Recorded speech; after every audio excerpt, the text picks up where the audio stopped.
If you're going to err, presume upon God's goodness and err a little bit edgy. We've had great success stories with churches we've planted, with churches that we've been around, with churches that were planted after we were planted. It just feels like there is a connection, probably causal, with churches that really grow, break out, have incredible ministries, and people that are willing to live on the edgy side of wise. Yeah. This is Breaking Barriers, where we help pastors and churches grow so that they can go.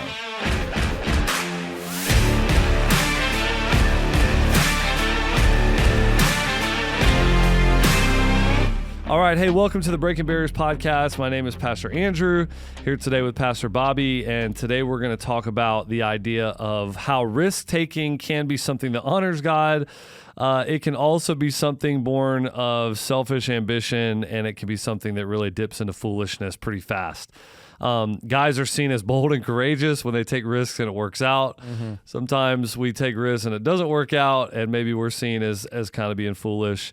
We talk a lot on this podcast about preparing the jars, and Bob, I think it would be really good just for the first minute of the podcast as we're going to get into risk-taking and what it means to live on the edgy side of wise. That's our phrase we use.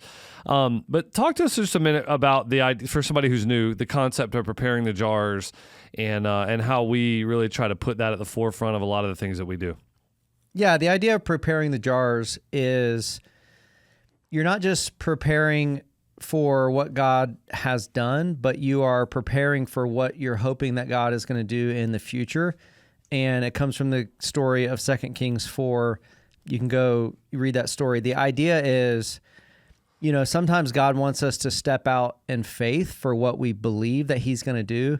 And a lot of times, when we think about miracles in the Bible, we think, okay, I want to see God do the miracle, and then I'm going to step out like in this obedience. And a lot of times what God wants us to do, part of God doing the miracle is us stepping out in faith and obedience before we see the miracle ever happen. And, God wants to develop our character and faith. And so Preparing the jars is, hey, this many people came to Easter last year.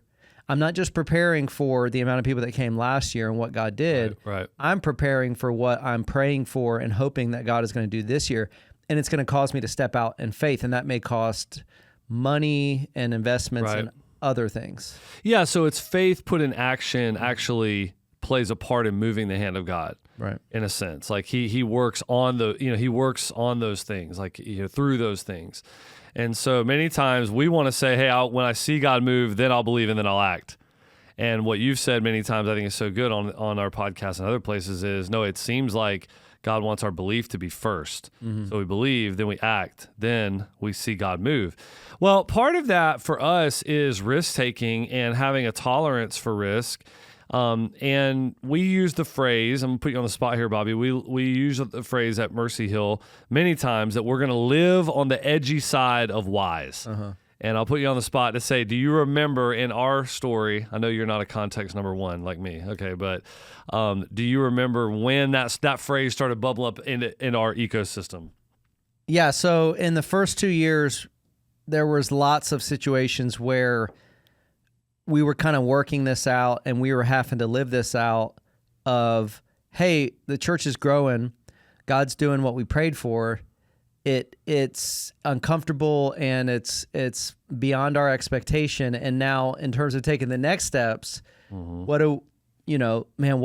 What's wise in this season? Right. And I don't know, a lot of times as churches get more established, wise basically just means not going bankrupt.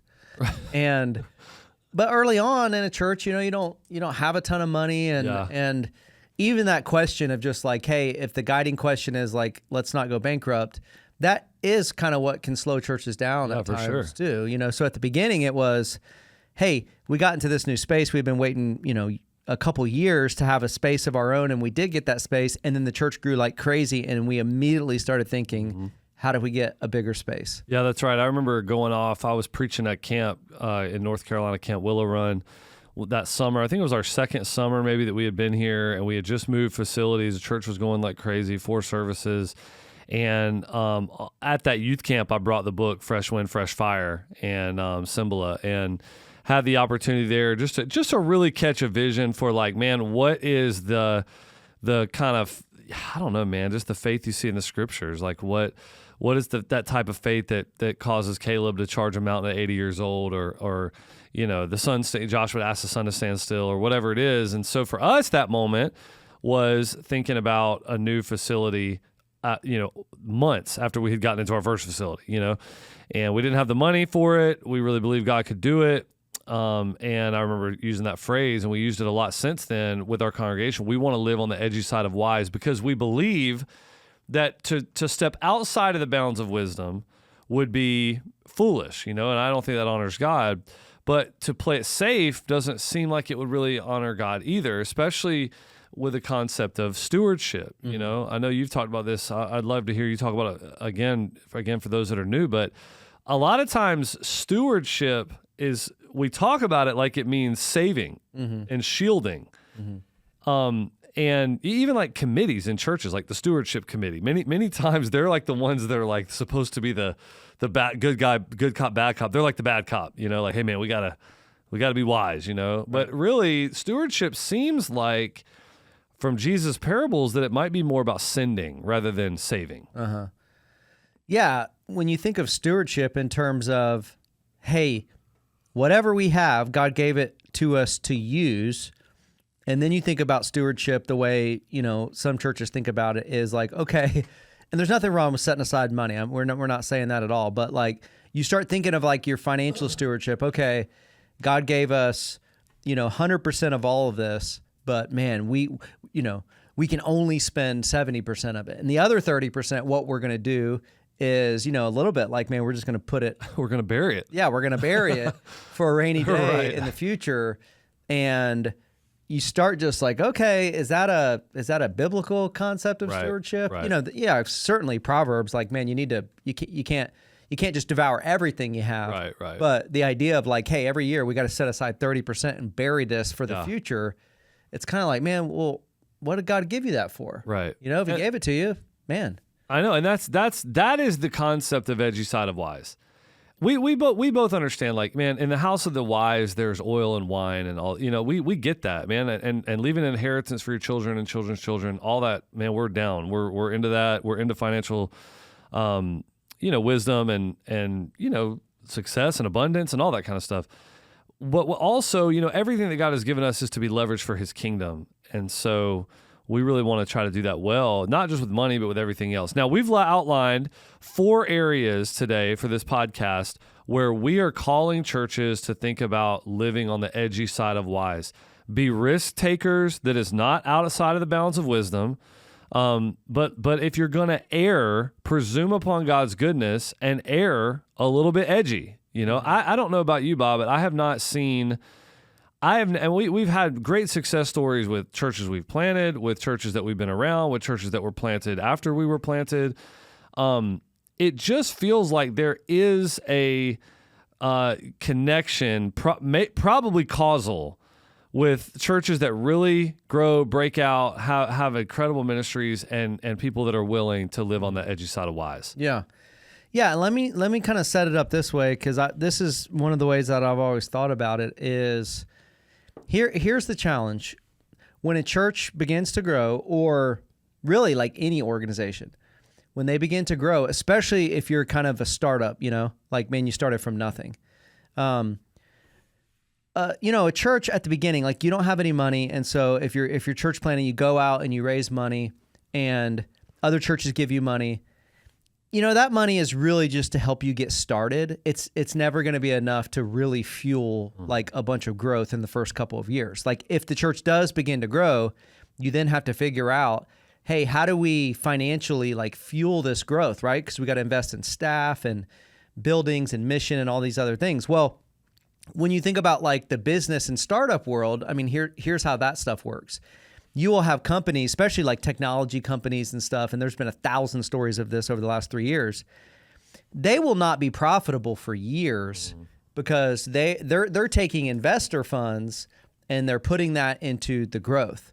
And so in some ways, like, they can be way on the edgy side of wise because these different people that invest in startups, these people know like, hey, it's 50-50. I may lose my money if I invest in this startup, or if this thing grows like crazy, I'm going to have a ton of equity in this startup. And so that's how you'll see new companies like, man, they have multiple rounds of funding, like they launch this thing, it begins to grow. They go raise 100 million, then they go raise 500 million. We don't have that opportunity in church life is my point. Pretty much after you do that original fundraising, the only place you're going to get more money is internally. Mm-hmm. And it's hard, especially when the church is growing, to get that internal funding to match where, the things that you want to invest in. And so there's a bit of a risk at the beginning in growth of like, man, how much of this new growth do we want to immediately invest in more future growth? Right. And you have some churches that, man, they're way on the edgy side and they end up eating up everything that they have and they put themselves in a kind of a tough position. You have other churches that are really conservative. They may have grown by 20% last year, and then when you ask them, man, what are you going to spend, next year? They're not going to, spend any new money. 90% of whatever came in last year. Yeah, because they need to see this long trend. Right. And it's like, what happens if you do that? You can kind of just get behind the ball, and you can lose momentum because you're just not investing in the growth. So we're trying hard not to fall off either side of the horse.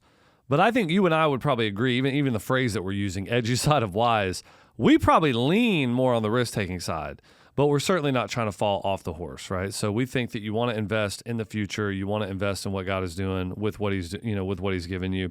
So there are 4 areas that we wanted to talk about just for a few minutes here about ways to apply the concept of edgy side of wise. The first one we've already kind of hinted at because it's an easy one to see, maybe the easiest one to see. But we'll go ahead and I'll throw it to you. So how does this work with just staffing and budgets? I know we've already mentioned this once, but maybe go back through it. Your attendance begins to grow. What's good rule of thumb around how much we should invest of what the attendance is growing? Right. So this is a really hard question to answer because anybody that's in the church world has experienced this. All of a sudden, you got new people coming, the church has grown, but maybe all of those new people have not actually invested anything yet in your church. And so if your church is lucky enough to grow by 20% in one year, you can't just start the next year and say, man, we're just going to increase everything by 20%, because it's like you don't have the volunteers to do that. You don't have the budget to do that. There's not enough income coming in. And so you got to try to figure out, hey, we have grown by 20%. These people are here, so we need to invest in them. Maybe we need, all the sorts of things we're going to talk about, new facility, staff, all of that. But you don't have the money to do it yet. Right. And one mistake is, hey, we don't have the money to do it, so we're just not going to invest any new money into the future. And that's a big issue, and lots of churches do that. The other mistake would be, hey, we grew by 20% this year. Man, let's just increase the budget by 20% next year. If you do that, you're probably not going to have the revenue to be able to increase the budget by 20% next year. Yep. So there's really not a best practice. I mean, there's some best practice, like you were saying, like, man, 90% of your, make your budget 90% of your income for the next year. But it's like, that doesn't really get at like what we're talking about. You start growing double digits. Yeah. Okay. So quick story time here. Okay. I think this is important because what you're saying is exactly right. We're trying to give some guidance a little bit. Like we've kind of landed on, man, it feels to me like if whatever your church grew by that year, the next year's budget, you may want to think about cutting that number in half and adding that to the budget. So, something in that realm. Like, we're not being hard and fast. This is not even a breaking barriers like rule necessarily. Right, your church grows by 20%. You may want to increase the budget next year by 10%. By 10, yeah. Right. I mean, I don't even think we would be willing to canonize that as like a breaking barriers principle yet. But we're just trying to get our mind around what we have seen historically for us, what we've done. But to your point, I think this is important kind of story time here. I was at a part of a leadership network thing with Steve Stroop one time, and he was one of the mentors for our little group. For that time, it was at Lake Point where Josh Howerton is now, and we were doing a discussion on exactly this. I asked the question, exactly what we're talking about with the budget side, trying to be edgy side of wise. I said, hey man, we're trying to get our mind around every year we come to the end of a year and it just feels like we're throwing a dart at a wall because we know the church is growing, but we don't know what we should be doing or whatever for the next year's budget. And I had come out of a system during that time at the summit where they were very aggressive on this side of stuff. I mean, very aggressive. Like, man, they were sowing into the growth big time, right? We were trying to figure that out. So long story short, Steve begins to just in some kind of, and everybody knows him as like the church finance guru. I mean, it's some type of savant thing. He's writing all these, he's asking me like, I was probably texting you. He's asking me, what is this? First time giver? How many this? How many that? You know, like, well, how many people are coming and what? I mean, just asking me all these questions about money and people and all that. And all of a sudden, right in the middle of it, he stopped and he said, what's your growth rate been the last couple of years? And I was like, I don't know. It was like doubles every year. I mean, this was in the early years, you know. I was like, man, it's very high. I mean, you know, I don't know, 50%, 70% or whatever it was. I mean, it was something crazy. And he looked up and he said, you're in what's called an exponential growth pattern. There's no playbook. Who's got another question? And he put his thing down. And I was like, really? That's it? You know, like this is my coaching right now. But I think he was making the point, you know, if your church is really growing at a pretty fast clip, especially when the church, you know, some of these church plants that are running 100, 200, or maybe like an existing church gets a new pastor, they go from 200 to 400 in like a year or 300 in a year. And it's like, dude, you start getting over 20%, 30% growth, there's not a playbook for this stuff. You know, so we're just trying hard to say, man, what seems like it would be not too crazy off the walls, but maybe on the edgy side of wise. And we've sort of landed on this idea of maybe about half of what your growth rate has been. I think the reason some churches hit like real significant growth ceilings is because they're a younger church, so it's easier to have those higher percentages the smaller amount of numbers you have, right? You have 200 people, and now all of a sudden you got 300 people, which is, you know, that's a huge, you know, 30-something%. You get to the next year and you're talking with your, you know, elder board or whatever, and you're like, man, what should we increase the budget? But then you look at your revenue, and maybe the revenue hasn't gone up at all. Yeah. It hasn't gone up at all. You know, sometimes it takes a year for people, 9 months for people to start, after they came to your church, to actually start giving. The mistake you can't make is to say, man, we're not going to increase the budget at all. You know, we're just, the giving hasn't gone up, so we cannot increase the budget. The problem with that is, man, you're just going to immediately hit some sort of growth ceiling. Mm-hmm. You know, those new people came, but like, man, they really can't get that plugged in because you don't have ministries, you don't have community groups. Right. You don't have the space or room for them, so they're going to hang out here for a while. But man, when they can't get in relationships and they can't serve and they can't get plugged in, that growth ceiling is going to hit back pretty hard. And you may end up at the end of the next year, if you don't invest in any of that growth, you may end up in the exact same place you were before the growth. And a lot of churches hit that ceiling. Yeah, and we're not. I think that another thing to say about this is, you know, Larry Osborne talks about a lot about how, you know, leadership is in the ability to have mid-course correction, plan B. You know, he does a whole talk around like, man, the whole Cortez burn your ships thing is just the dumbest thing he's ever heard. Like, why would any leader not want to have a backup plan? Mm-hmm. You know, I mean, you and I mean, even when we've made very, very aggressive decisions, generally in the, you know, even if it's just between me and you, there somewhere in the back of our mind, we have discussed what the eject plan is. You know, like, man, if this doesn't work out, how do we try to create some type of a soft landing here? Right. You know, like we'll at least have that in our mind. So, yeah, I mean, the church is growing. You invest that other half, you know, half of that into your budget. It's like, if it doesn't work out for the first 3 months of the year, you may have to back off of that. You know, we're not saying like burn the ships or something, you know, but I think it's a good thought. You don't wait around until it all catches up. That's a very quick way to lose momentum, which can be manufactured. Yes, which can be manufactured. All right. Second thing, community groups, discipleship structures. How can we be on the edgy side of wise when it comes to our discipleship? Yeah, so this is something that we faced early on, and it's funny, man. You know, some of our team is newer, you know, over the last couple of years, and they weren't in the room for a lot of these discussions. And I had to remind one of our guys just in the last couple of weeks, like, hey, this is a part of our just who we are. So at the very beginning, and man, I've just seen so many churches do this. You start growing like crazy, and we're talking about community groups and discipleship structures. You start growing like crazy, and you need to get new people in groups, right? But you don't have the leaders. You don't have people to lead those groups. And so some people, they're so far from the edgy side of wise, what they do is that, man, they just don't start any new groups because they're like, man, we don't have anybody prepared. We just don't quite have the structure for any new groups. And man, they just stall because there's not a place to plug in new people. And man, we want to have a pipeline of leaders, right? Like hopefully you're investing like for the long term, you have a leadership pipeline, all of that. But this whole edgy side of wise deal, like you're going to get to the place sometimes where we did this early on. Man, we did not have new groups for these new people. But the edgy side of wise said, hey, let's get on a whiteboard, and we know there's people that have not gone through our process to become a group leader, but man, we're going to make them group leaders anyway. And man, God brought them here. We don't have time to go through this thing. And so, man, who are the people that are least likely to do something crazy if they're a new community group leader? Right. And honestly, I can't really even think of any of those stories that went wrong. It was kind of the edgy side of wise. Like, hey, and we're not talking about new believers. Like, man, these people, they've ended up here. We don't have time to put them through this long process. We're going to be on the edgy side of wise. Man, we're not going to, this 30% growth, like, man, we're not going to get all 30% of those people into new groups. So we're not trying to like, man, go crazy. Like, we got to start 40 new groups. Like, man, that's not sustainable. That's not possible. But the other thing we didn't want to do is the opposite. Like, hey, we don't have any new group leaders, so like, man, we're gonna wait a year. We're gonna tell all the new people you're just gonna have to wait a year till our leadership structures catch up, and then we're gonna get you in a group. The edgy side of wise said, man, let's take some risks here. Yeah. And this is what I was sharing with our team the other day. Like, hey guys, we haven't moved beyond that principle. Right. Like even now, our church is much larger. If we don't have enough groups for people, let's get creative. We got people that were group leaders 3 or 4 years ago, and they're not leading right now.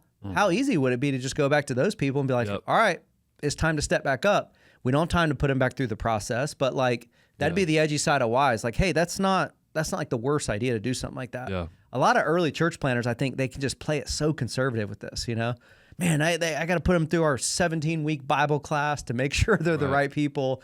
And it's just like, man, you're just going to slow everything down. Yeah. Yeah, I think what you're saying is right. I mean, the edgy side of wise is really shown in that example because there's 2 things that go into a group leader. There's sort of the character side, and then there's sort of the culture side. Do they have our, and I think what we did in that dark horse season was, man, we're not going to sacrifice the character side, but we actually are going to sacrifice the culture side. Now, I think if you could say we're going to sacrifice neither, it would grind to a halt because you don't have the people. Or you could say we're going to try to get all 30% in a group, so therefore we're going to sacrifice both character and culture, which would have probably been a disaster. You got the wrong, character people that maybe are not mature in their faith. But we decided, man, let's try to edgy side of wise, split the baby. We're going to do sort of maybe they're going to have the character, but they're not going to have some of the culture. And it did work out. So the challenge to all of our teams would be like, hey, when you're thinking student ministry, college ministry, kids ministry, serving opportunities, you go challenge your team. Hey guys, we've grown. What do we need to do to plug a large percentage of people and to invest our structures so that we can handle this growth? Right. And a lot of times, like, we don't have the money. Like, we got to try to figure this stuff out. Yeah, none of this, you said it a minute ago, but it's good for everybody to hear. Like, it never ends. There's not I think when we were young, a couple hundred people in the church, I thought, man, if our church was ever 500 people, or then if it was ever 1,000, if it's like, oh my gosh, if it was ever 2,000 people, all of these problems of like the resource crunch, not having enough money, talent, treasure, time, people, not having enough of that would go away. And that's just an absolute lie. I mean, that's all. That's kind of, if God's moving, you're always kind of out kicking your coverage a little bit, and so you're always playing catch up. All right, 2 more, and then we'll be done. Number 3, facilities and environments. We have to think about space ahead of need. Like you got to have this. You got to be thinking about it before you need it. You got to build sort of the dam before the storm is there, right? Or else you're just not going to be able to handle it. Yeah, I mean, maybe you could think of some examples. I have rarely ever, met a church leader that, man, they invested in, hey, we're growing. We now have to invest in creating new space, new environments. Maybe that's another on-site, maybe that's a bigger building, maybe that's a campus, whatever it may be. I have rarely met someone that, once they did that, looked back and said, man, I wish we would have created less space. Right. A smaller new building, a smaller campus. Almost every time, if you're in this kind of, hey, we're trying to invest in the growth, man, we can't do it perfectly because we don't have the money, so we're trying to figure it out. Like, it's a good example of our new home and hub here. Man, there were so many times in that conversation where it's like, hey, we can't do we don't think we can do the 1,500 seats. Right. Like, man, we just got to do 1,100. It's going to be cheaper. It's going to be easier, less of a. And now that we're on the other side of that, I'm like, we would just be kicking ourselves, Right. you know? And same thing with like, man, you just got to think about like all your different ministries, like how does it work facilities wise? Because the quickest thing that's going to slow up your growth is like, man, you don't have parking, you don't have enough kid space, you don't have enough seating in adult services. And so if you're growing, you got to figure out like, hey, you know, we're not going to be able to double the space maybe, or we're not going to be able to do what we want to do, but you better be thinking about doing something. Maybe give some of the ideas of some of the things that we've done. Yeah, man. We've had. I mean, first of all, I will caveat what you're saying because I think you are talking about more of the modern era. I do think there are guys in the '90s and '80s that have like kicked themselves because they built a 4,000 seat venue that is no longer filled up. They were already really huge churches. Yeah, that's true. Yeah.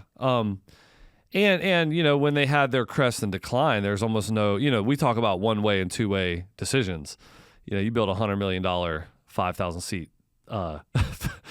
facility. That's a one way door, right? I mean, you can't really walk that back. I think some of the multi-site model is actually, people keep saying what's going to happen in the next generation. I'm like, well, it's actually pretty primed for the decline that inevitably will happen to every church because you can start kind of offloading stuff a little more piecemeal than the one big, you know, Disneyland building. Not that there's anything wrong with that. I'm just saying that's just kind of an observation. But yeah, I think, man, we've done a lot of things. I mean, man, overflow venues that are actually trying to be more than just an overflow.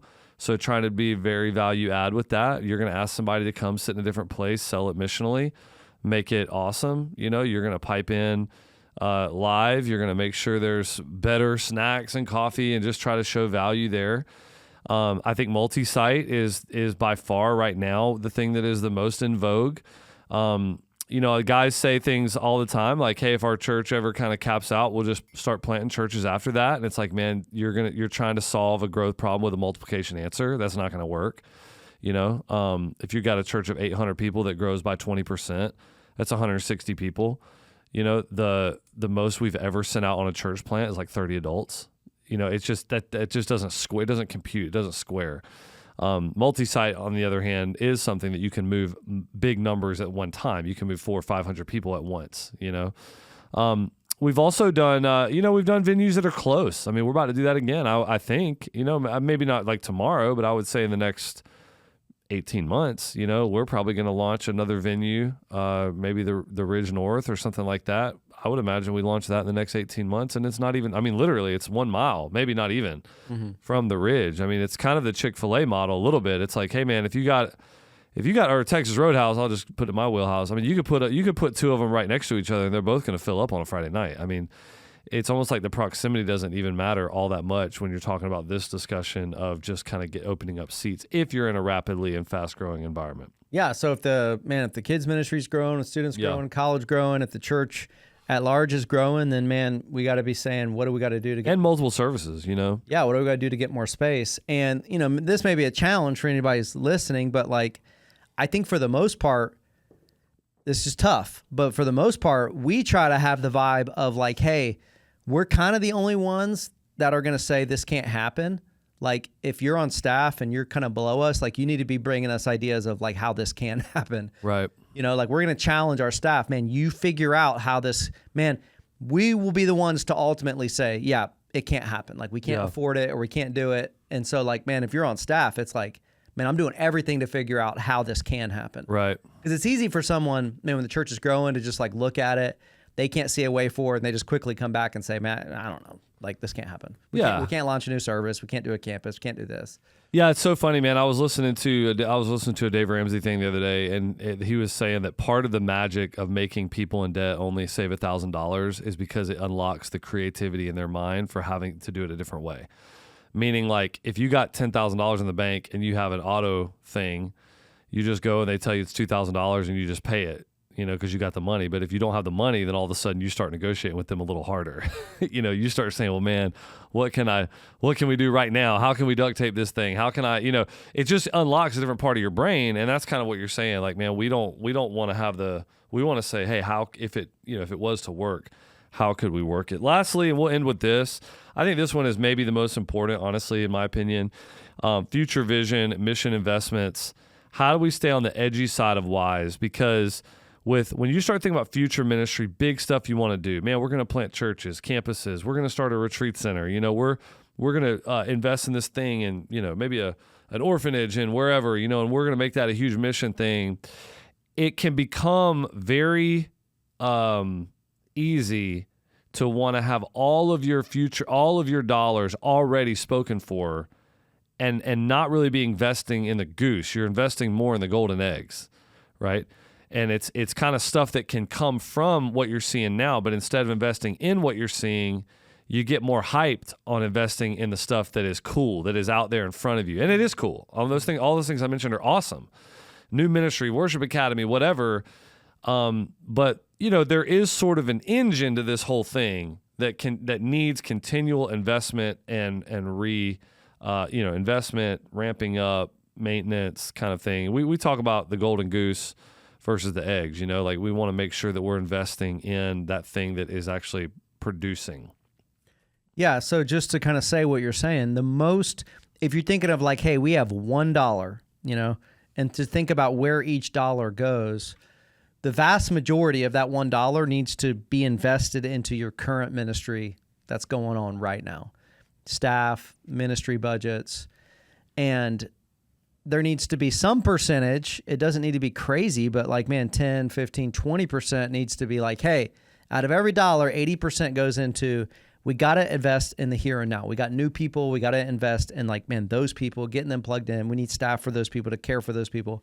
And then there's some percentage of money that's like, hey, this is for 3 years from now. This is 5 years from now. And just figuring out what that balance needs to be. I guess personality-wise would maybe steer people in different directions. Some people want to, like you said, invest it all into the future. Some people just want to take every dollar every year and just say, man, we're going to invest 99.9% of what's going on right now. And that's going to just keep you from ever being able to expand. Yeah. You don't have any money set aside to be able to get debt or to just be able to cash flow whatever future projects you're going to do. This is a hard one. Yeah. I mean, it's just a hard one to just know where that should be. And there's no set principles for this. Right. Yeah, we're working through it now. I mean, we have had for probably 6 or 7 years now, we have had an acute sort of eye on our, whatever you want to call it, OCF, how much money is going income. Yeah, whatever you want to say it, that. Yeah, what's going? Yeah, what is set aside for future expansion? And we've had a lot. We've had years. I mean, you would know better than me. I mean, we've had years in the past 5 years where sometimes that's 40%. Yeah, or half. Yeah, 50. I mean, just because that future investment was the Ridge campus. But now that we're sort of on the other side of the ridge, we're having to wrestle with that again. And it's really a question of, how much of that, how much do you increase budgets in a time like this versus increase future investment? We have said, again, edgy side of wise, we're trying to reject both sides. We're trying to consume it all by investing in the future. And we're trying to, we're also trying to reject the whole, man, don't think about the mission, missions, don't think about church planting, don't think about these big projects, just invest in the local church right here, right now, all of it. We're trying to keep an eye on both of those things. But again, there's not a principle that we have to follow. I think you and I don't know what you would say. If you and I were sitting down with a guy, church planter, maybe they're, if they're just planting a church, I don't know how much I would even talk to them about this. But let's say they're in an existing church with stable budgets and stuff like that. They're growing. I'd probably tell them it needs to be in the neighborhood of 20%. Yeah, that's what I would think too. You think 20? Yeah. Just as a general principle? Yeah, because I've just met so many church planners that were shocked by this. And this doesn't apply to year one, but at some point you got to start thinking about this stuff. Because the rude awakening for church planners is, man, they start growing, they're 3 years in, and they're like, oh, man, I've done a home mortgage or whatever, so I'm just gonna go to the bank. I'm gonna talk to the bank about, man, we need a loan or whatever, Number one, banks don't love working with churches because they don't want to foreclose on a church. It just doesn't look great. But number two, the bank's gonna be like, okay, cool, let's talk about it. And how much money have you set aside these last couple of years that you didn't spend on your current whatever? And as soon as you say, oh, well, each year, like, man, we're not going backwards, but pretty much everything that comes in, we're just spending on current ministries, then the bank's going to be like, well, how do you plan on the debt? Yeah, how do you plan on funding what it is you're trying to get us to fund for you? And that's where people have to learn this hard lesson of like, okay, you're just not going to be able to get any loan or do anything like that. That's a tough lesson. We've all and I think people think, well, we're going to build a building that way we don't have to pay our rent. And what people don't realize, like the bank is going to want 1.2 or 1.25 of your debt service.